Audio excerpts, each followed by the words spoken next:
Graças ao bondoso Deus que nos dá a vitória por nosso Senhor Jesus Cristo. Eu agradeço a Deus por estar mais uma vez com você para uma meditação em uma de nossas lições da Escola Bíblica Dominical. Hoje, a lição de número 10 da classe dos jovens. Lição que vai falar sobre aspectos da obra redentora de Jesus Cristo. Estamos estudando, então, dando sequência aí, pensando com relação à gloriosa salvação operada por nosso Senhor Jesus Cristo. O Senhor Jesus, que é o tema do estudo da nossa revista dos jovens da Escola Dominical desse trimestre. Então, nessa lição 10, vamos pensar sobre os aspectos da obra redentora. Serão 3 aspectos da obra redentora de Jesus Cristo apresentados na lição. 1, justificação. 2, adoção. 3, perseverança. Então vamos pensar um pouco sobre esses 3 aspectos. Justificação. A justificação bíblica é pela fé. Mas o que é justificação? O comentarista bíblico Schaeffer, na sua obra de teologia sistemática, na página 239, ele fala sobre essa questão da justificação, explicando a diferença entre a justiça de Cristo imputada no crente com a justificação. Diz ele: embora sejam traduzidos da mesma raiz grega, os termos justiça, no caso justiça imputada, e justificação representam conceitos totalmente diferentes. O crente é constituído justo em virtude de sua posição em Cristo. Mas ele é justificado por um decreto declarativo de Deus. A justiça imputada é um fato permanente. E a justificação é um reconhecimento divino do fato. Vou repetir o que Schaeffer escreveu. A justiça imputada é um fato permanente. E a justificação é um reconhecimento divino deste fato.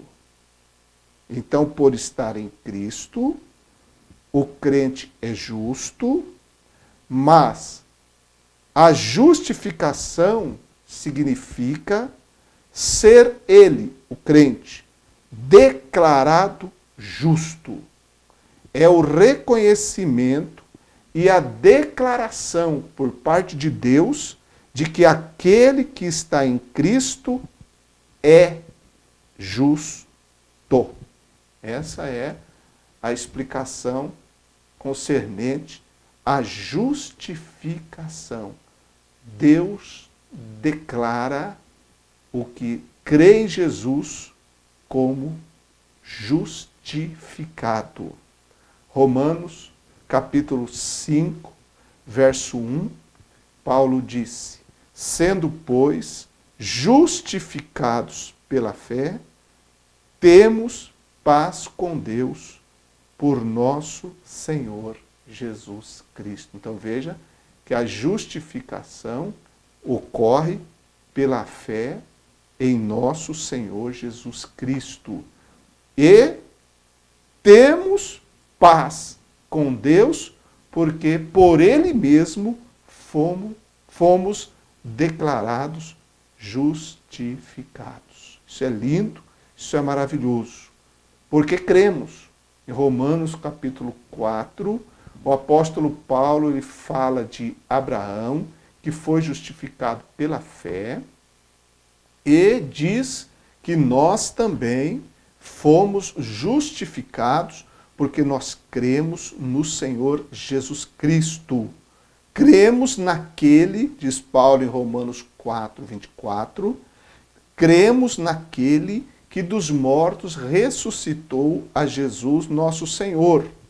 E o 25, o qual por nossos pecados foi entregue e ressuscitou para a nossa justificação. Então nós cremos em Deus que ressuscitou o Senhor Jesus Cristo, e porque cremos, nós alcançamos a justificação da parte de Deus. Somos, portanto, justificados pela fé em Jesus Cristo, pela fé no seu sangue, pela fé na sua obra, pela fé na sua ressurreição.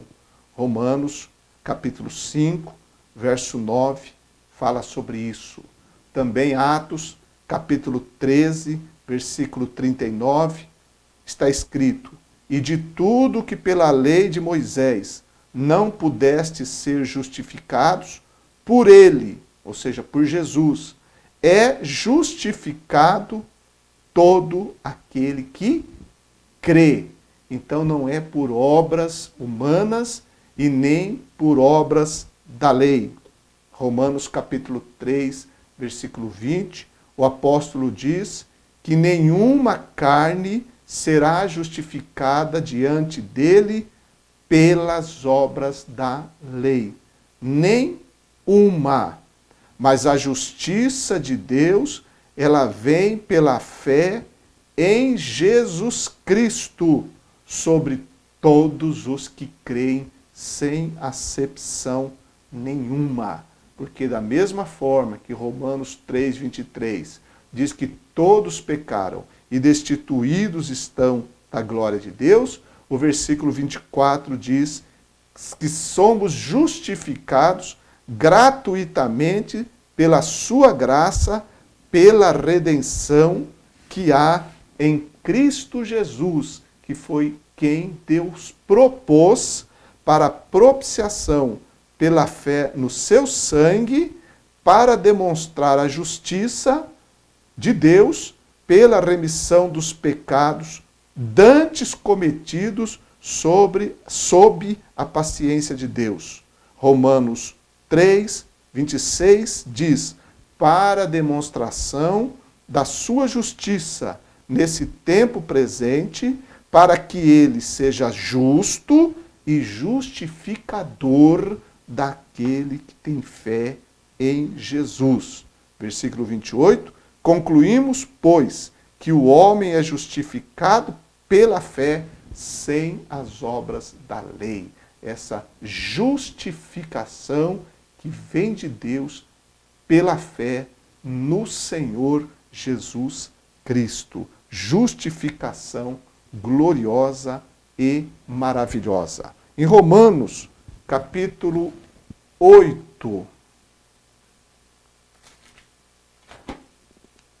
verso 33. Romanos, capítulo 8, versículo 33.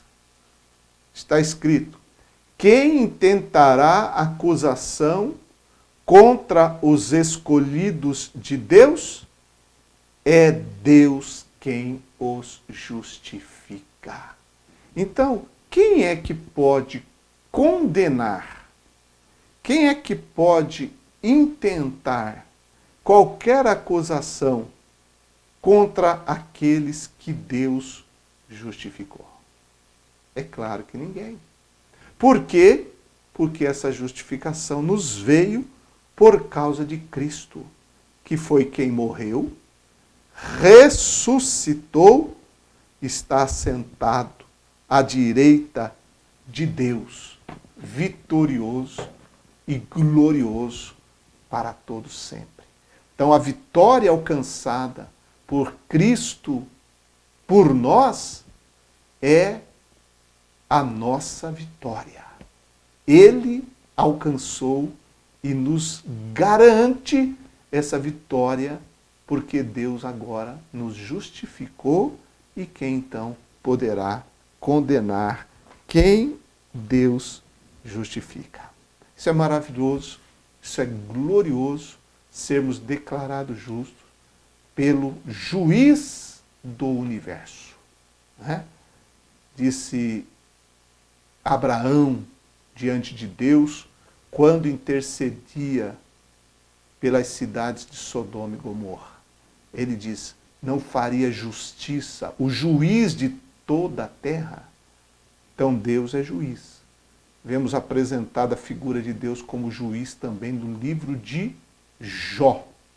Mas ali no livro de Jó há um clamor por um mediador.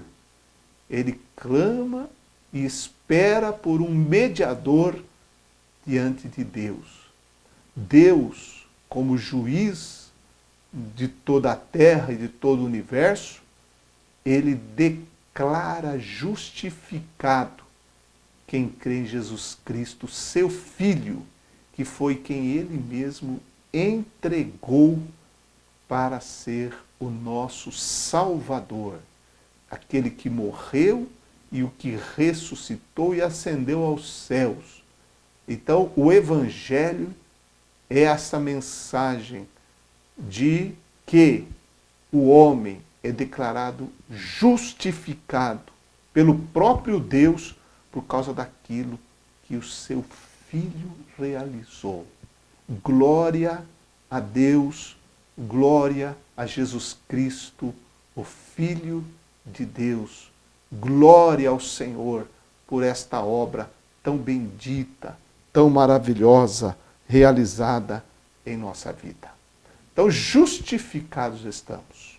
Mas a lição também fala sobre a adoção. Adoção. E Romanos capítulo 8, verso 15, Paulo diz, porque não recebestes o espírito de escravidão, para outra vez estardes em temor, mas recebestes o espírito de adoção de filhos, pelo qual clamamos, Abba, Pai. Romanos 8, 15. Romanos 8, 23 diz, e não só ela, mas nós mesmos, que temos as primícias do Espírito, também gememos em nós mesmos, esperando a adoção, a saber, a redenção do nosso corpo. Então a adoção será concretizada finalmente no momento em que houver a redenção do nosso corpo. Mas nós já fomos adotados por Deus no momento da nossa salvação. Porque o apóstolo Paulo, ele fala sobre isso em Gálatas 4, 4 e 5, quando ele disse, mas vindo a plenitude dos tempos, Deus enviou seu Filho, nascido de mulher, nascido sob a lei, para remir os que estavam debaixo da lei, a fim de recebermos a adoção de filhos. Recebermos a adoção de filhos. Então, somos filhos de Deus, porque recebemos a adoção de filhos. Recebemos pela graça e pela misericórdia de Deus. Um texto muito profundo que fala sobre a adoção está em Efésios capítulo 1, versos 3 a seguir, que Paulo disse, bendito o Deus e Pai de nosso Senhor Jesus Cristo, o qual nos abençoou com todas as bênçãos espirituais nos lugares celestiais em Cristo, como também nos elegeu nele antes da fundação do mundo, para que fôssemos santos e irrepreensíveis diante dele em amor, e nos predestinou para filhos de adoção por Jesus Cristo, para si mesmo, segundo o beneplácito de sua vontade. Então é assim que Deus quis, é assim que ele desejou fazer e fez, segundo o beneplácito de sua vontade, nos predestinou para filhos de adoção por Jesus Cristo, para ele mesmo, para Deus Pai. Que privilégio. Olha onde você está. Olha a posição maravilhosa que você tem. Não é motivo sobejo de glorificar a Deus, de se alegrar, de tranquilizar a sua alma, de saber que você é filho de Deus?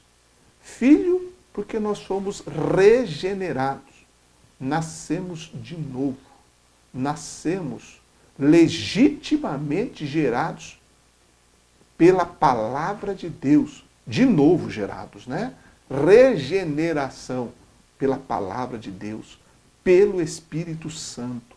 Por isso que Jesus falou para Nicodemos, no capítulo 3 do Evangelho escrito por João, ele falou sobre o novo nascimento, o nascimento espiritual, o nascimento pelo Espírito Santo, o nascimento do alto. Também João capítulo 1, ele fala lá no versículo 11, 12, ele fala daqueles que não foram gerados segundo a vontade da carne nem do homem, mas foram gerados pela vontade de Deus. Aqueles que creram em Jesus Cristo, ou que creem em Jesus Cristo, Deus lhes deu o poder de serem chamados filhos de Deus. É essa a verdade da palavra de Deus.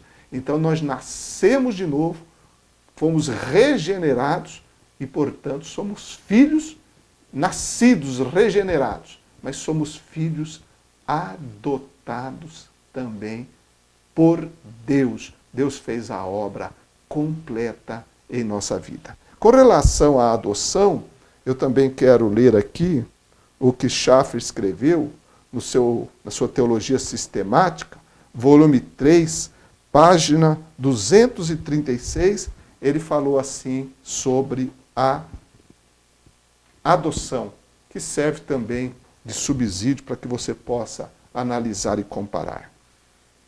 Ele diz: a posição peculiar daquele que é adotado é um aspecto importante das riquezas da graça divina. O seu lugar singular no texto a seguir indica sua grande importância. E aí ele cita Efésios, capítulo 1, versos 4 e 5, que eu já li. Tentando descobrir que posição realmente é, torna-se indispensável reconhecer que a adoção divina não tem quase nada em comum com aquela forma de ela ser aceita e praticada entre os homens. Falando da adoção no costume humano, adoção humana, não é? De acordo com o costume humano, a adoção é um meio pelo qual um forasteiro pode se tornar membro de uma família, né? Um estranho pode se tornar membro de uma família. Esse é o modo legal de criar um relacionamento de pai e filho, como substituto do pai e filho reais. Falando ele aqui sobre a adoção normal, humana, que nós conhecemos. Por outro lado, de Schaeffer, a adoção divina, enquanto se refere ao parentesco de Israel com Deus, conforme Romanos 9,4, e quanto à redenção do corpo dos crentes, Romanos 8,23, é primariamente um ato divino pelo qual alguém, já filho pelo nascimento real através do Espírito Santo, ou seja, o novo nascimento, é colocado como um filho adulto em sua relação com Deus. Então, através da adoção, segundo Schaffer, nós somos colocados em um relacionamento de filho adulto de Deus. Um relacionamento. Então, a questão aqui é relacional. Nós somos filhos que nascemos pela regeneração, pelo novo nascimento e pela adoção, entramos num relacionamento já de filho adulto com relação à pessoa de Deus. E isso é maravilhoso, porque mostra essa questão tão importante que é relacionamento. Relacionamento com Deus. Todos nós precisamos e devemos ter um relacionamento íntimo com Deus. Eu li aqui o texto de Romanos 8:15, que nós temos o Espírito de adoção, pelo qual clamamos Abba Pai. Romanos 8:15. Temos o Espírito de adoção e por isso nós clamamos Abba Pai. Podemos nos relacionar com Deus. Podemos falar com Deus. Podemos ouvir a voz de Deus na sua palavra, no nosso coração. Podemos manter esse relacionamento saudável com Ele, porque segundo a sua vontade, Ele nos fez filhos. Ele nos fez seus filhos. E filho implica justamente em ter relacionamento. Então, todos nós como crentes devemos, podemos e vamos nos esforçar para manter um relacionamento saudável com Deus. Então, justificação, adoção e também a perseverança. Pedro escreveu, eu vou ler aqui, na segunda carta de Pedro, capítulo 1, versos 10 e 11. Disse assim: portanto, irmãos, procurai fazer cada vez mais firme a vossa vocação e eleição, porque fazendo isto, nunca jamais tropeçareis. Porque assim vos será amplamente concedida a entrada no reino eterno de nosso Senhor e Salvador Jesus Cristo. Graças a Deus por isso. Procurai fazer cada vez mais firme a vossa vocação e eleição. Então, com relação à perseverança, nós vemos aqui que o crente tem que colocar toda a sua diligência naquilo que Deus já fez por ele, por sua graça. A salvação em Cristo é pela graça, mas viver na graça não é viver ocioso, não é viver sem atividade. Já estou salvo, tudo bem, acabou. Não, a salvação é tão valiosa que o crente vai se exercitar nela, vai perseverar nela, de acordo com aquilo que Deus estabeleceu na sua palavra, não é? Na verdade, quando nós buscamos também a santificação, nós entendemos que ela se baseia na perseverança. É Deus quem nos santifica, Deus Pai, Deus Filho, Deus Espírito Santo, pelo sangue de Jesus, pela palavra de Deus, nós somos santificados. Jesus disse em João 17:17, santifica-os na verdade, a tua palavra é a verdade. O Espírito Santo é o Espírito de santificação, então nós entendemos que Deus opera a santificação em nós, mas a mesma Bíblia que diz que Deus opera a santificação é a Bíblia que diz: sede santos, porque eu sou santo. E é a Bíblia que diz também: esta é a vontade de Deus, a vossa santificação. 1 Tessalonicenses 5:4.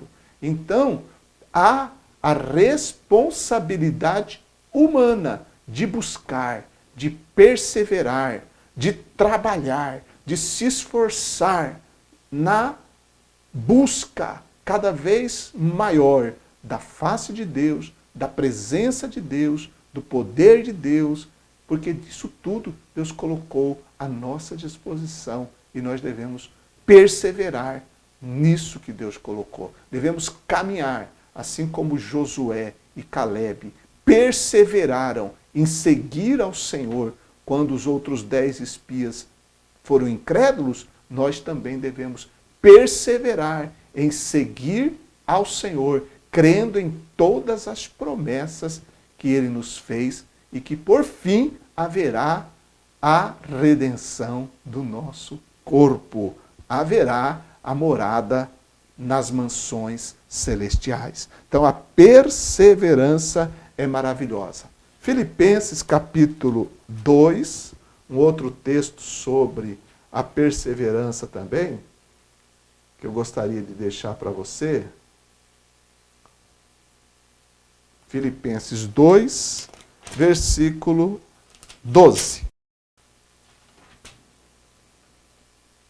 Está escrito assim: de sorte que, meus amados, assim como sempre obedecestes, não só na minha presença, mas muito mais agora na minha ausência, assim também operai a vossa salvação com temor e tremor. Olha a perseverança aqui.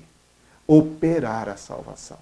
Não é que você vai ser salvo pela perseverança. É que você vai operar, vai manifestar, revelar essa salvação que você recebeu pela sua perseverança. Porque, diz Paulo no versículo 13, Deus é o que opera em vós, tanto querer como efetuar segundo a sua boa vontade. Ou seja, Deus opera em nós. E nós operamos a perseverança pelo poder de Deus. Então, para perseverar, nós temos os recursos do agir de Deus em nossa vida. Ele nos deu condição. Ele nos deu o seu Espírito. Ele opera em nós. E nós devemos operar a nossa salvação com o poder de Deus. Devemos perseverar na busca das virtudes cristãs, na busca do poder do Espírito Santo, do verdadeiro testemunho cristão. Devemos perseverar no fruto do Espírito Santo.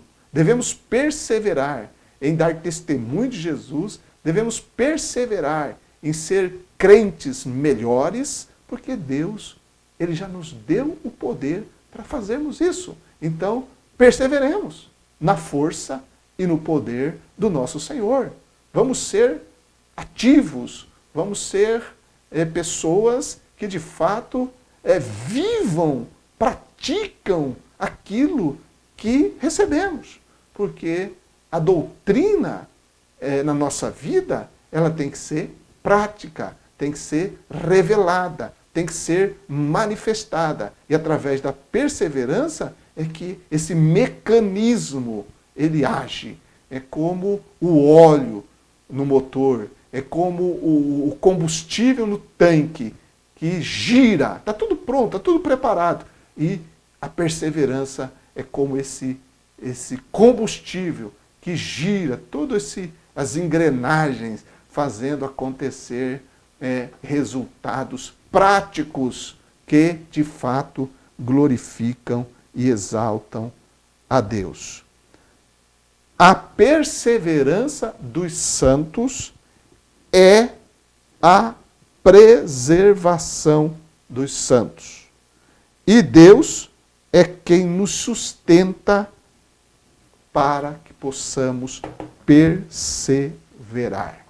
Quero ler também algo escrito por Strong, no seu livro Teologia Sistemática, na página 1551, quando ele fala sobre a perseverança, ele diz o seguinte, que a perseverança não é mera consequência natural da conversão, mas envolve constante atividade da vontade humana a partir do momento da conversão até o fim da vida.